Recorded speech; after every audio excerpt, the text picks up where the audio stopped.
I'm Dana Perino, along with Emily Campagno, Harold Ford Jr., Paul Morrow, and Greg Gutfeld. It's 5 o'clock in New York City, and this is The Five.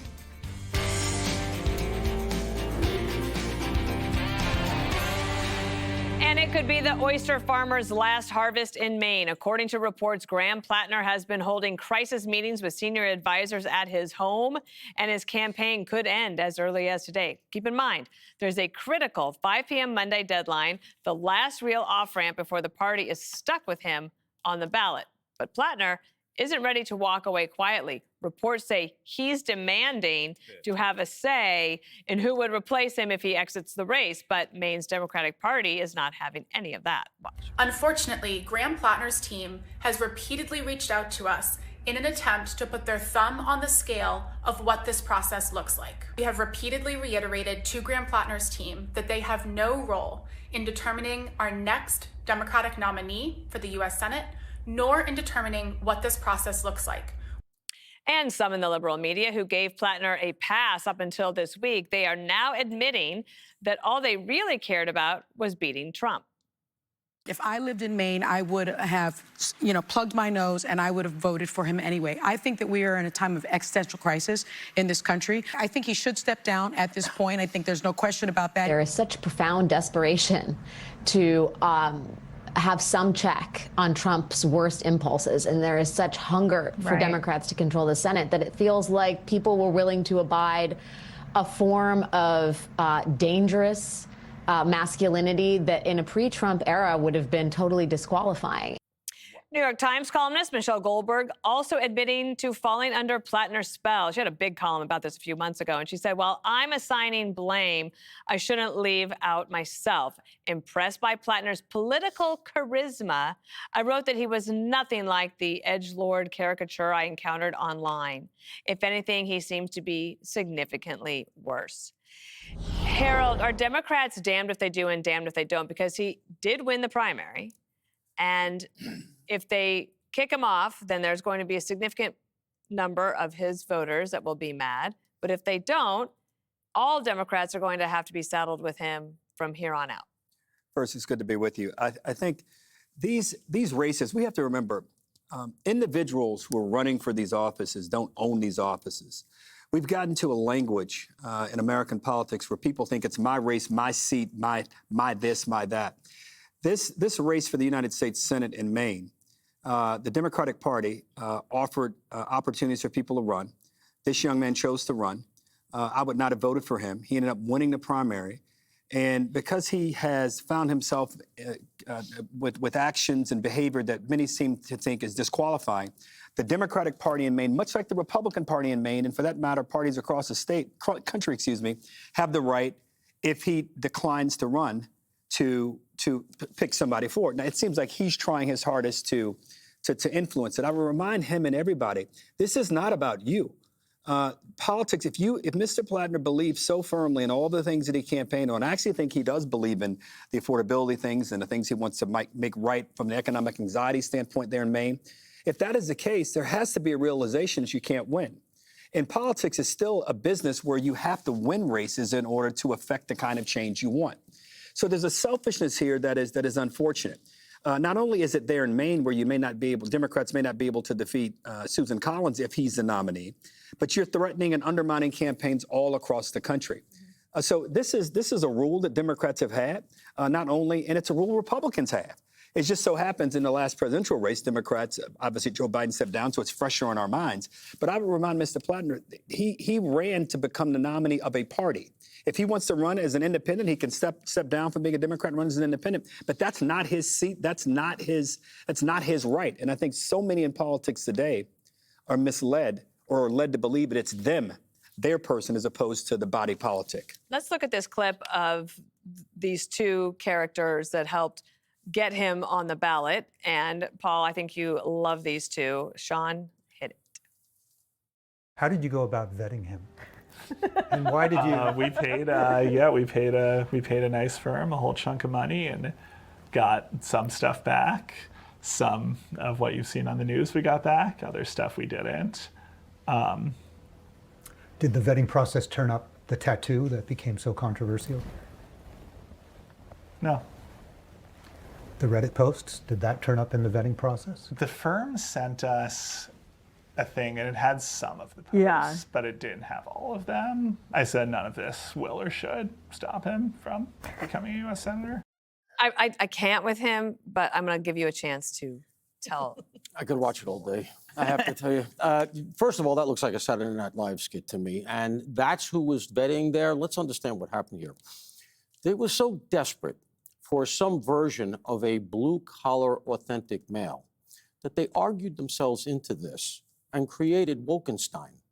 And now Wolkenstein has been buttressed by the stuff that the electricity that they've been pumping into him, and now he won't leave. They created this thing. It's a perfect metaphor for what's going on relative to the DSA in the Democrats writ large, coast to coast. They've argued themselves into the idea that this is the way forward. Let's marry ourselves to the most radical among us and say we have a big tent as our excuse. And now they're in that cul-de-sac and they can't get out. And part of what they've done as well is that they inculcated in him defiance. Now, the idea was you can defy the right, you can defy Donald Trump, he's an evil guy, Republicans are all awful, et cetera, and he comes out with all of these platitudes, but now he's using it against them. Can you imagine what the conversation was like between Bernie and this guy? Because Bernie called him to tell him to drop out. And he clearly told Bernie, go pound sand. I pay money to hear Bernie say, you really need to leave. And he's saying, yeah, I'll talk to you later, old man, click. And that's probably how it went. Yep. So I can't believe right now that he actually thinks he has a way forward. But apparently, if nothing else, he thinks that he can hold their feet to the fire and get who he wants. But let me close with one last point here that I think is really salient. Where's the case? Where is the criminal case? Yeah. You have a woman who has alleged credibly, right? She says she's a liberal. She says she has receipts, says she had to seek therapy.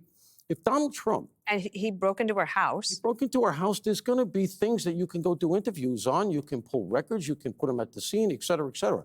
If this had been Trump, anywhere in Maine, who was accused of this exact crime, there wouldn't be a reporter left to cover anything else on earth. They'd all be in Maine. The New York Times would be publishing from Bangor. Where is the case? Has anybody gone to the AG in Maine and say, hello, is anybody investigating this? Have you pulled any files? Have you done the interviews? I've heard nothing about that. And actually, just to be fair, you know, if there is nothing there, you know, well, then what do you do? Right. Because you have a he said, she said. But very clearly, there's a lot of smoke there. And normally, there'd be all kinds of chief of police interviews, et cetera, et cetera. We've got none of that. And I think we all know why. And once again, the mainstream media, who coddles the left, ends up causing the left a bigger problem because they did the catch and kill thing, and they were basically compliant in all of this. Yeah, it's kind of a trend. They love a cover-up until the cover-up falls apart. Just, you can name 4 of them off the bat. The Biden cover-up, it wasn't a problem until it was too late, and then they admitted he was a wreck after the election. Then you have the laptop, which they said was Russian disinfo. But they also went after people. They tried to censor people who disagreed. They did censor people. Then you have the lab leak, which was considered racist if you believed it came from a lab. Somehow it wasn't racist if it came from a wet market. Made no sense. Those are 3, add catch and kill, of a rape accusation by the New York Times in which they enlisted their Me Too royalty to play it down. Then the Democrats replayed the Biden-Harris fiasco. They pretended that Platner wasn't a liability. The same way they pretended Biden wasn't a liability.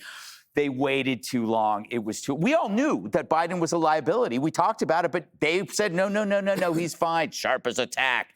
No, Platner's great. He's changed. He has demons. It's the same playbook, which is why you don't want to give them any credit now for coming clean, because they aren't coming clean. It's just like the Biden cover-up. They're not coming clean if they don't say they were complicit.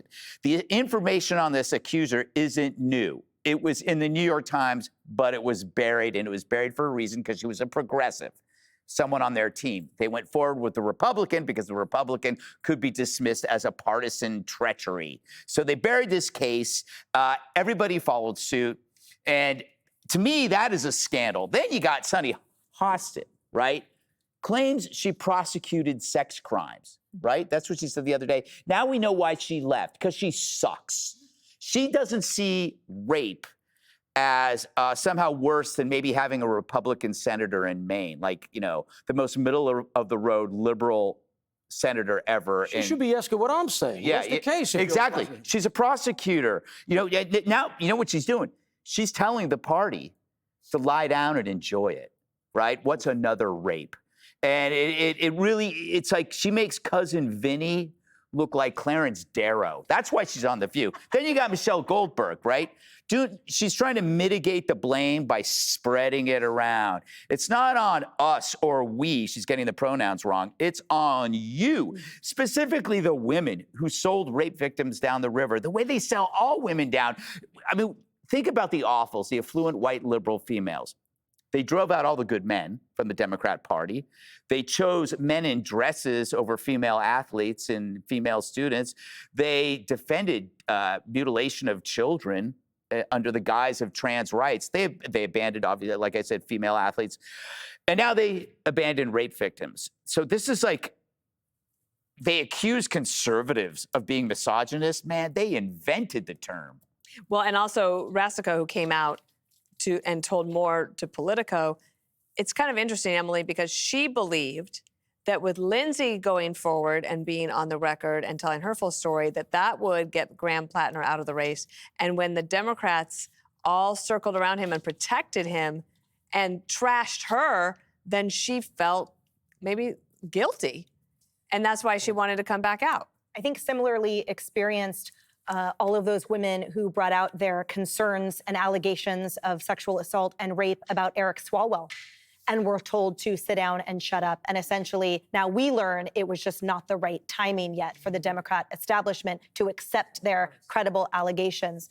This entire situation to me is like Clifford the Big Red Dog, right? The same fur color, except Clifford's more cute. But the Democrat Party saw this little red dog and they brought him on, and essentially he grew too big for his britches. But they should have known what was coming. Everything about this was foreseeable. This was not a shocking scandal. This vetting process, or lack thereof, reminds me of that one in Iowa, the superintendent who we learned had falsified all of his degrees, falsified his immigration status, his felonies, his weapons charges, all the things. Oh, but the school district paid a vetting program to do it. And now he's teaching kids for decades. It was right in front of their noses. And even if it wasn't, what about his campaign director who resigned and called him unelectable?